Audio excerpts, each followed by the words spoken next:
What is slippage and why should you set slippage when buying and selling alpha? If you buy alpha a lot, you may have seen messages like this on Tau Stats where you get an invalid transaction or a zero max stake amount. And these are happening because for whatever reason, the maximum slippage you set for your transaction was exceeded.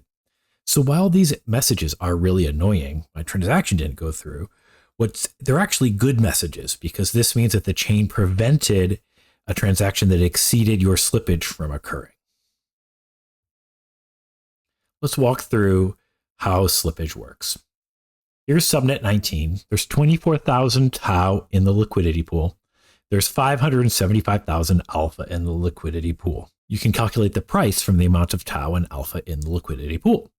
Now let's do a transaction. Let's buy 100 Tau worth of alpha.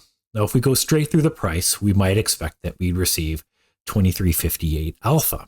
But because it's a liquidity pool, we're changing the amount of alpha and Tau in the pool, so we get less. We actually get 2347. So how does that work? Well, we're adding 100 Tau, and then when we remove the alpha, the product of the Tau and alpha has to remain constant.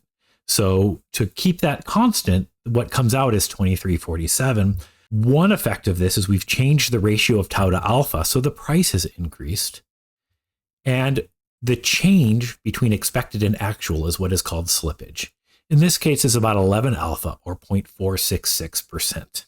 Now, when we made this transaction, we can see that the price changed. What happens if somebody buys alpha in front of us in the same block? We might still expect 2358, but the price is changing, so we don't really know how much alpha we're going to receive.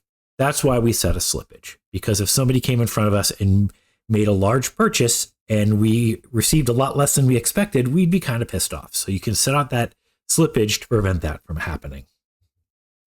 But if you don't set a slippage, what might happen?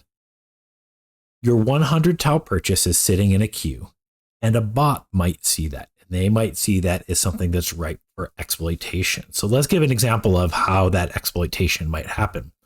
What if they staked 300 Tau in front of you? All of a sudden, the price goes up and you only receive 2290. That's a slippage of 66 alpha, which is 55 alpha more than you thought it was going to be. And the overall percentage is 2.8%. That's what a MEVBot does. They're trying to extract the maximum amount of value from these transactions. And if they see an unprotected transaction, they're going to try to exploit that. Of course, what the MEVBot then does is take that 6983 alpha they just bought and sell it back into Tau, and they just made 2.41 Tau, which essentially gets pulled straight out of your wallet. That's why we want to set a slippage. So in this case, if you set a slippage of 1%, you're okay with a 25 alpha loss.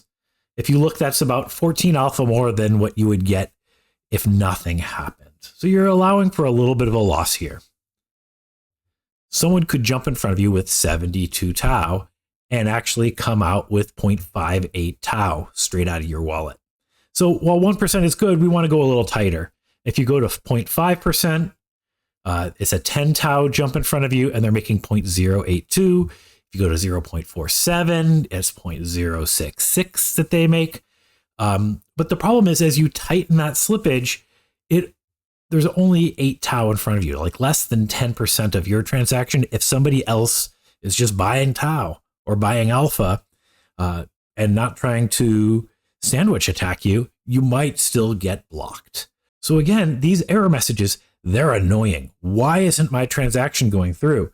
But they're actually a good thing because what they're doing is blocking the transaction from going through with too much slippage. So you're losing more alpha or Tau in your staking or unstaking transaction. The other things you can do to prevent the MEVBot attacks is if you do multiple transactions of a smaller amount. If you do 50 Tau, your slippage is now 0.2. The amount of alpha that you lose is going to be a little less. It always adds up to the same amount overall. But it's harder for those MEVBots to come in and they're going to make less. So the MEVBots might decide, this isn't a worthwhile transaction. I'm going to wait for that person who screwed up so I can get 1% slippage over like a fraction of a tenth of a percent of slippage. So the mevbots with the smaller transactions may choose not to interact with you at all. So just as a reminder, these error messages are annoying. No one likes to do a transaction and to see it fail. But what they are doing is they're protecting you from excessive amounts of slippage. So it's preventing you from losing tau or alpha in your transaction. Stay tuned to the Tau Stats YouTube channel for more videos on how the BitTensor network works.